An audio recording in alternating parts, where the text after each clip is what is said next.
2025 is around the corner for NRL season 2025. We are here for another exciting season as once again, both 18 clubs will fight for the Premiership Cups. I will be giving my early bottom 9 predictions in 2025 and then the next part will be coming very soon. Stay tuned around it. But before we get to this video, make sure you drop a like and subscribe if you're new to the channel as I will continue to upload variety of sport content in this channel. Without further ado, let's get my predictions going. To kick these things off from the wooden spoon, I'm gonna have to pick the Rabbitohs. Now, South Sydney has been on a tough season lately with not a couple of wins to put up themselves at the record, and they've been the most decent, like most less teams that they finished it off, and they've been very disappointed from that last year's season as they finished around 16 or 17. But I think they're going to struggle again as they will continue to downfall the Rabbitohs. There's a lot of things that Rabbitohs are more pressured about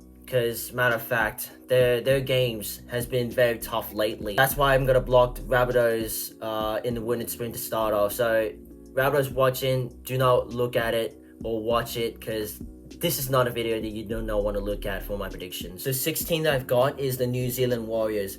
Now this is a worrying sign for me that I do not see that the Warriors not going to be able to get a couple of wins in few rounds because I see that they had a lot of struggles in that game and their game tactics is a little bit off track, and this might put some worries on some Warriors fans. There's a lot of games that Warriors have conceded a lot of huge defeats or some few games that wasn't really on their case. Warriors are again another decent side that they most likely to miss finals and they might finish on the bottom 4.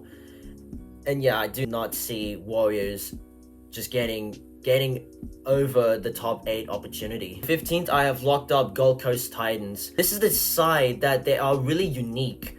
Their forward packs is really insane, but when it comes to defending, that's something that the Titans have been not that fixable. Whatever it's like higher games, lower games, whatever, the Titans just could not handle their defense on pretty much. But they had a bit of upsets in this game, but it took them a little bit of a fight back to give themselves a life back. But there is a few players from Gold Coast Titans, and that is RCG, former Parramatta Eels, has recently signed. So I want to see what Regan Campbell-Gillard has to offer and give the Titans a little bit of a hope to get a couple of wins. But in the near end, I don't see they will be playing finals. So for 14th place, I've got Canberra Raiders. Now people a lot say they're gonna be in the wooden spoon, but I do not see it happening. There's a few people that may have different opinions. Under Ricky Stewart's coaching, their forward seems to be forgettable, and they're gonna have something that needs to be adjustable a little bit because their forward packs is not that really great at all. But however, their defense is really impressing me a lot comparing to their last year's seasons. And I want to see the Raiders in 2019. It will take a while for Ricky Stewart's men to execute their forwards a lot more easier for them. They seems to be struggling a little bit. The reason why I'm not putting Canberra Raiders a lot more higher because you can see they have really young players. I can't even remember what their names are, but there's different variety of young players in the Canberra Raiders jersey that they may buy some time a little bit.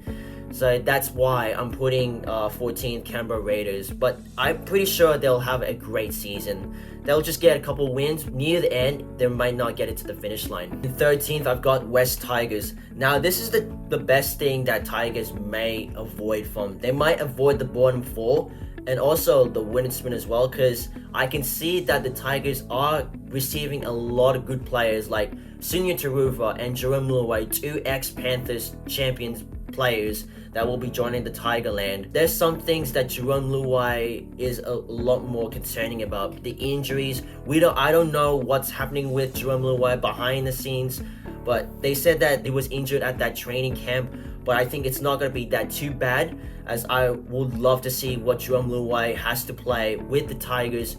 And they seem to be getting a lot more better on their forward offensives, but I just don't see that they won't reach up to the finals again. It's going to be a change. The Tigers is avoiding the wooden spoon. I think that's what Tigers are just avoiding it from at the moment. 12th place, I've got the Parramatta Eels. Now there's a few reasons why I've got a little bit higher from Parramatta Eels, is that they have only avoided by winning the Spoon Bowl this year. As they compare the last year, they almost finished wooden spoon, but they just slightly avoided when they up against the West Tigers at the last round of 2024. But they do lost several key players, and they've also now got a rookie coach at the round, which is Jackson Wiles, a former Melbourne Storm coach or senior whatever, but I do know he was in that Storm manager before, and he's only just been tasked with overseeing the rebuild, and I pretty want to see him what he has to do. It's going to get a lot more harder because they do lost Regan Campbell-Gillard, Clint Gutherson, which is going for the Dragons, and then Blaze Taulagi off to the Panthers. Now, don't get me wrong, Parramatta Eels are building the system a little bit. When they're in the fourth, they might slightly go down a little bit, but I do not expect them at least 16th or 15th. I think Parramatta Eels are still improving a lot. 11th spot, I've got North Queensland Cowboys. This is the side that I want to look forward to because they're another side that they can play a decent football. They might be having some poor issues on their defensive work. In the preseason game against Redcliffe Dolphins, that was like a huge smash blows. They got absolute thrashed, 50 points to 6 if that's what the score was. They need to regroup and sort this out because if they don't play like the similar games that they play, they missed out the preliminary final last year when they got defeated against Cronulla Sharks. But I think Cowboys are slightly to improve the attackings a little bit. I know Jason Tamalolo, Reece Robson, and many Cowboys players that they can play make their tactics. Real question is, are the Cowboys are really elite on the defense? Because their defensive, when they're up against a tough teams, they get over with them. They made a huge upsets in the list, so the Cowboys can slightly to prevail and get wins from another team that is a really strong side. Who knows what will happen from the Cowboys, and as I will be looking forward to. For 10th spot, I've got Redcliffe Dolphins. The Dolphins are slightly to get up and rise up quite a while, and Wayne Bennett's side has been the most fan favorite sides. Like, if you have to say this, I'm really impressed on how the Dolphins were on their finals opening for the first time in history. It would have been magnificent if they would reach up like last year's finals. It would be taking 2 years to make it happen.